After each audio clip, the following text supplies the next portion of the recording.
ଆରେ ହରିନାମ କରେ, ହରିନାମ କଲେ କ'ଣ ମିଳିବ ଜାଣିବା ଆବଶ୍ୟକ ନାହିଁ, ନ କଲେ କ'ଣ କ୍ଷତି ଚିନ୍ତା କର। ସେଥିପାଇଁ ଭଗବାନ କହୁଛନ୍ତି ମୁଁ ଜବରଦସ୍ତ କାହାକୁ କିଛି କହେନି, ଯାହା କରୁଛୁ କର, ଯେ ଯଥାମ ପ୍ରପଦ୍ୟନ୍ତେ ତ୍ୱଂଶ ଶୈବ ଭଜାମି ହମ୍, ଯାଅ ବୁଲ। କାହିଁକି? 3 ଭାଗ ଜଳ। এইটি আমি যেতে আত্মা দেখুছে গোলক ধামରେ আর 10 ଗୁଣ ଅଛନ୍ତି ଆତ୍ମା, ତାଙ୍କର କ'ଣ ଅଭାବ? ଆମର ସିନା ଗୋଟେ ପୁଅ ନ ବଚାଇଲେ ଆମେ କାନ୍ଦିବା ମରିଯିବା, କ'ଣ କରିବା? ପୁଅ ନ ବଚାଇଲେ ଆମେ କୋଉଠି କ'ଣ କରିବା? ଏବେ ଯେତିକି ଆମେ ଆଖିରେ ଦେଖୁଛେ, ଆମ ଲିମିଟ ଅନୁସାରେ ଯେତିକି ଆତ୍ମାକୁ ଦେଖୁଛେ, ତାର 100 ଗୁଣ ଅଛନ୍ତି ଗୋଲକ ଧାମରେ। ଆମେ ଭାବୁଛେ ଆମେ ପୂଜା ନ କଲେ, ଆଳତି ନ କଲେ, ଭୋଗ ନ ଲଗେଇଲେ ଏସବୁ କ୍ଷତି ହେଇଯିବ ତାଙ୍କର। ନା, ଏସବୁ ଗଲତ ବିଚାର।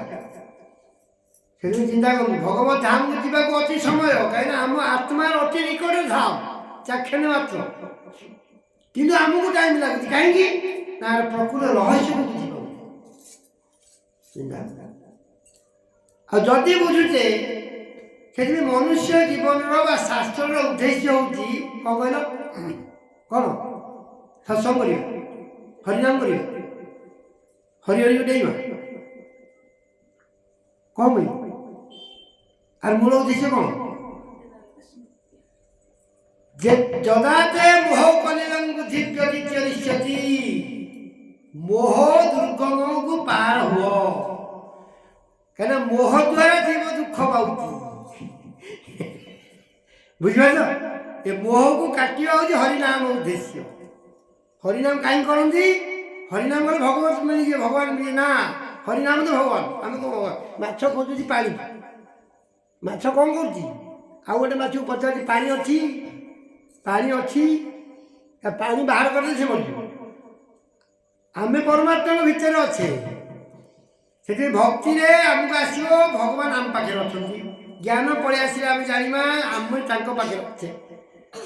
ଚିନ୍ତା, ଯଦି ଆମେ ତାଙ୍କ ପାଖରେ ଅଛେ, ସିଏ ଆମର କ'ଣ ହେବେ? ସମ୍ବନ୍ଧ କ'ଣ? ଯେତେବେଳେ ସମ୍ବନ୍ଧ ନ ଜାଣିଛେ, ସେତେବେଳେ ଯାଇ ଆମେ ଭଗବତ କୃପା ପାଇପାରିବା ନା। ଦେଖନ୍ତୁ, ଏବେ ଆପଣଙ୍କୁ ଜଣେ ପଚାରିବ କୁଆଡ଼େ ଯାଉଛ? ଗୁରୁଦେବ ଆସିଛନ୍ତି ବୃନ୍ଦାବନ, ମୁଁ ତାଙ୍କ ପାଖକୁ ଯାଉଛି। କାରଣ ସମ୍ବନ୍ଧ, ଯାହାର ସମ୍ବନ୍ଧ ନାହିଁ ସିଏ ଯଦି ଦେଖିବ, ପଚାରିବ କ'ଣ ହେଉଛି ରେ?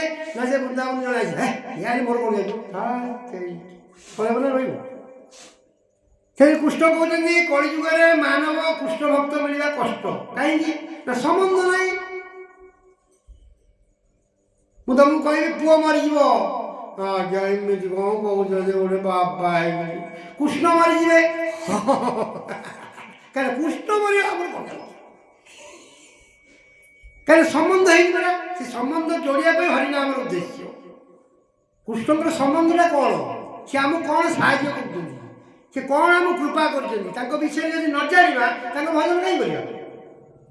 କାହିଁ କରିବା?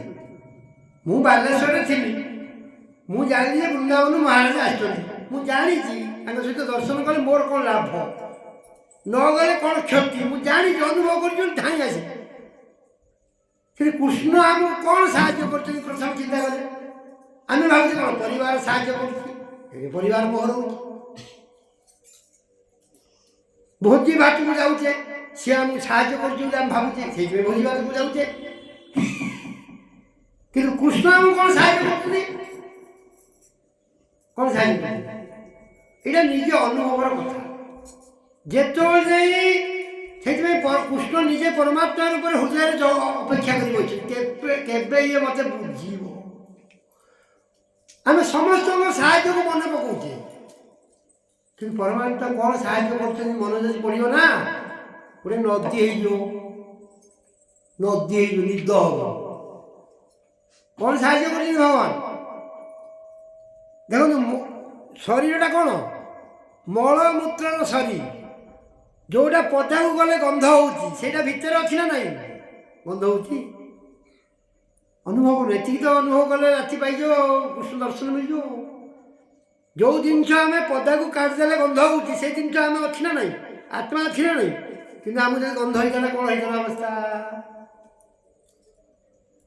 ଯେତେବେଳେ ଆମେ ନିଜ ଶରୀରକୁ ନ ବୁଝିଛେ, ଏ ଶରୀର ପାଇବାର କାରଣ ନ ବୁଝିଛେ, ହରିନାମ କଲେ ମୋତେ ଆନନ୍ଦ ମିଳିବ। ସେଥିପାଇଁ ଅଚ୍ୟୁତାନନ୍ଦ କହିଲେ ପରା, କହିଲେ ଆହୁରି ଠକାଏ ବାବୁ ଶୁଣ ହେତୁ କରି ଜଗତ ଜନେ କୁହନ୍ତି ମୁଖେ ହରି ହରି।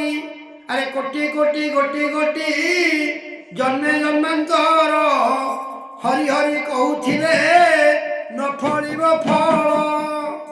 କଣ ବୁଝିଲେ? ଅଚ୍ୟୁତାନନ୍ଦ କହୁଛନ୍ତି ହରିନାମ 1000 ବର୍ଷ କଲେ ଫଳ ମିଳିବନି। ଇଆଡ଼େ ଚୈତନ୍ୟ ମହାପ୍ରଭୁ ଆସି କହିଲେ କ'ଣ? ହରେନ୍ ନାମ ହରିନାମ ଏବେ କେବଳ, ଆଉ କିଛି କଣ ହରିନାମ କର। କାହା କଥାଟା ରହିବ କହିଲ ଦେଖିଆ? କୋଉଟା ରହିବ? ଭୀଷ୍ମ କହିଲେ ମୁଁ ଅସ୍ତ୍ର ଧରିବି, କୃଷ୍ଣ କହିଲେ ମୁଁ ଧରିବି। କୃଷ୍ଣ କଥା ରହିଲା ନା ଭକ୍ତ କଥା ରହିଲା? ସେଥିପାଇଁ କୁହାଯାଇଛି ସନ୍ଥ ଭାଗବତ ଆଉ ଗ୍ରନ୍ଥ ଭାଗବତ। ଯିଏ ସନ୍ଥ ଭାଗବତକୁ କୃପା ନ ପାଇଛି ସେ ଗ୍ରନ୍ଥ ବୁଝିପାରିବ ନାହିଁ।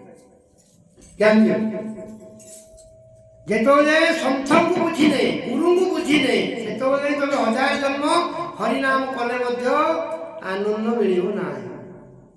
ଦେଖୁନ କୃଷ୍ଣ ସର୍ବସ୍ୱ ଆମେ ଜାଣୁଛେ ନା ନାହିଁ? କୃଷ୍ଣଙ୍କୁ ଆଉ ଉର୍ଦ୍ଧ୍ୱ କିଏ ଅଛି? ଗୋଲକ ଧାମଟା ଉର୍ଦ୍ଧ୍ୱ କିଏ ଅଛି? ଜୋର ସେ ବୋଲ। ଭାରି ମନ ଦୁଃଖ, ଭାରି କଷ୍ଟ। କହିଲା 2 ସେକେଣ୍ଡରେ ଭଗବତ କୃପା ମିଳିଯିବ, ମାନେ କୃଷ୍ଣ ଠିଆ ହେଇପଡ଼ିବ। କାରଣ ଆମର ମହାଭାଗ୍ୟବାନ ନୁହେଁ ଆମେ, ଆହୁରି କିଛି ପାଇବାର ଅଛି। ସେଥିପାଇଁ କାମନା ହିଁ ଦୁଃଖର କାରଣ। ଆମେ କ'ଣ କରୁଛେ? ହରିନାମର ଉଦ୍ଦେଶ୍ୟ କ'ଣ କରୁଛେ କି? କାହିଁକି କହିଲେ ଅଚ୍ୟୁତାନନ୍ଦ ହରିନାମ କଲେ ଫଳ ମିଳୁନି? ଯେ ମନୁଷ୍ୟ ଯେତେବେଳେ ଯାଏ ଭଗବତ ଧାମ ବା ଭଗବତ ସାନ୍ନିଧ୍ୟ ଲାଭ ନ କରିଛି ବା ଆତ୍ମ ସାକ୍ଷାତକାର ନ କରିଛି, ସେ ଏମିତି ବୁଲୁଥିବ। ଜଡ଼ ଭରତକୁ ଦେଖୁନାହାନ୍ତି?